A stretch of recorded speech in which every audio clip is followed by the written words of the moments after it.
Hello everyone, my name is Emily, and today we're going to be painting on animal skin. Just go on outside, grab any old animal, shave them down, and go to town. Important disclaimer! Don't do that. We're actually going to be painting on authentic parchment. Parchment is a fine paper that comes from the flesh of a goat, calf, or sheep. The skin is selected by a master parchment maker and then soaked in lime to loosen the hair and soften the fascia and tissue attached to the other side of the skin. After soaking, the skin is draped over a board and hair is removed with a large straight blade. Then the skin is stretched and the remaining tissue and fascia are scraped off in phases with a special rounded blade. Once the skin is completely free of impurities, it goes into a drying chamber where it's left to dry for several weeks. When the drying process is complete, the skin is cut and sized for sale. There are only a small handful of parchment producers left in the world, and this is a very laborious and time-consuming process, so I didn't expect this to be a cheap purchase. I bought one 8x10 sheet of goat parchment, which was $16 US, and one sheet of calf parchment, largely considered to be the more desirable type of parchment, for $43 US. And that was just for one sheet. Was it worth it? Well, I'll talk a little bit more about what I thought of the actual product after a word from today's sponsor. Today's video was sponsored by Bright Cellars. I absolutely love to cook for my friends and family, and part of that joy includes serving interesting and unique wine pairings with my food. I used to spend a little too much time in the liquor and spirit section of my local grocery store just blankly staring at the wide variety of choices. Bright Cellars has helped me eliminate that awkward trip to the wine aisle altogether. Bright Cellars is a monthly wine subscription service that makes finding wines that will suit your taste a breeze with their 7-question quiz. It only takes a moment to complete, and it helps narrow down the exact type of wines that are most suited to your preferences. Every month, your matches are delivered right to your door in this handy little box. Each wine comes with its own little trading card that describes its own unique notes and texture so that you know exactly what wine to select for a specific occasion. Tonight, I was cooking chicken fettuccine alfredo and decided to reach for a nice Sauvignon Blanc. Forever Fleeting had notes of bright and zesty Meyer lemon, white grapefruit, and a spritz of succulent peach. It paired beautifully with the creamy flavors of the Alfredo and really brought out the richness of the dish. Go to www.brightcellars.com/EmilyArtful or click the link in the description down below for 50% off your first 6-bottle box. Bright Cellars will help you expand and explore your wine selection, even if you're a wine newbie like me. So check them out today. Thank you to Bright Cellars for helping to support this channel.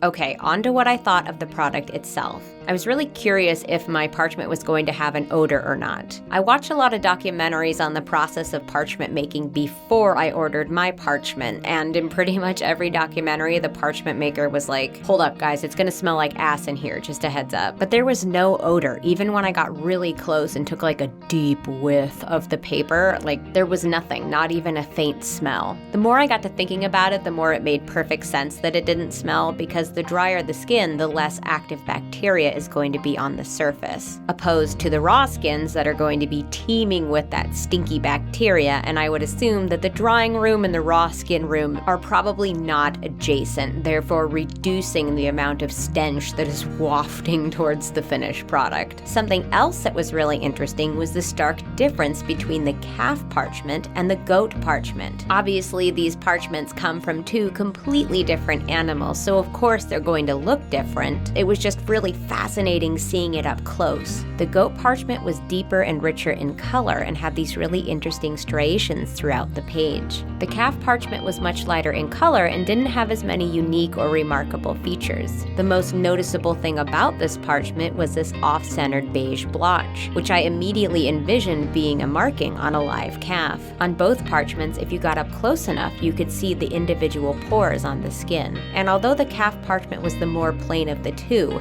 if you examined it close enough, you could also see some striations and color variations throughout the page. Overall, the visual texture on both sheets of parchment were absolutely stunning and incredibly unique. I feel very honored to be painting on something that is already considered a unique piece of art in and of itself. Before I show you the painting process, I'd like to take a minute to stop and think about the animals that gave their life to make these two pieces of parchment. Now, obviously, these animals didn't die just for the sake of making parchment. Their meat and organs were used as food, and the skin is what was left over to be made into parchment. It's actually a pretty sustainable practice to make parchment, as it makes sure that none of the animal goes to waste. Regardless, we still have to stop and remember that this skin is not our own. I may have personally purchased the parchment, but the skin that it is made of once belonged to a living, breathing being. So to honor the life of this animal, I'd really like to paint something pretty on this parchment. I decided I wanted to make a red admiral butterfly with some white peonies growing out from its husk. Ever since I was a little girl, I've always been fascinated with things like taxidermy and repurposed remains, really anything that has to do with where our physical remains go after we die. And I get a lot of enjoyment painting these things juxtaposed against bright, colorful living things like plants and flowers. I feel in a way it's kind of honoring the thing that has passed, and it reminds us to celebrate life. I ended up going with the calf skin parchment for this project, mostly because I spent more money on it and I wanted to try to earn that money back through this video, but also because it had a little less texture than the goat skin parchment, and I wanted to start off with something that was a little bit easier to work with so I could get familiar with the medium. When it came down to the paint selection for this piece,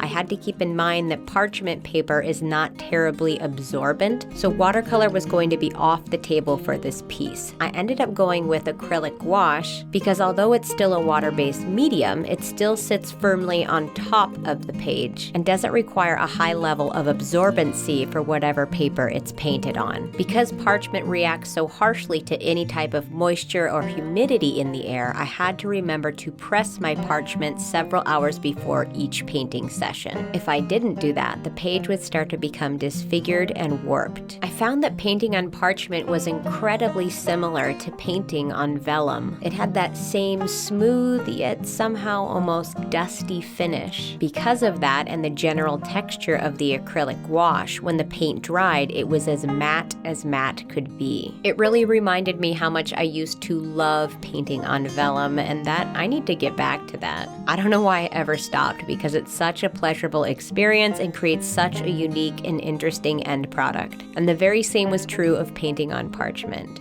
I thoroughly enjoyed the texture of the paper, the way it took the paint, and of course, the finished product. The light parchment looks so bright and dainty against the bold colors of the acrylic gouache. The red admiral butterfly has such a bold color palette anyway, with its bright reds and oranges, down to its dark browns and blacks. And then we get a nice pop of cream and white from the peonies and the markings on the red admiral, as well as a nice pop of teal from the leaves. I'm really happy with how this piece turned out, and I made sure to frame it in a different frame than you see here because I didn't realize that the frame I used for filming was broken. But I made sure to frame it so I could hang it on my gallery wall. Mostly because I really love how the piece turned out, but also because it cost me $43 to buy this one sheet of parchment. Was it worth it? I would definitely say so. But if you can't afford to or don't want to spend that kind of money on a piece of parchment, painting on vellum will give you a very similar experience. And if you're able to get your hands on some synthetic parchment, I'd be willing to wager you could probably get a very similar end result as well. I really hope you guys enjoyed and maybe even learned something in today's video. Thank you guys so much for watching, and don't forget to stay out of trouble. See you guys later.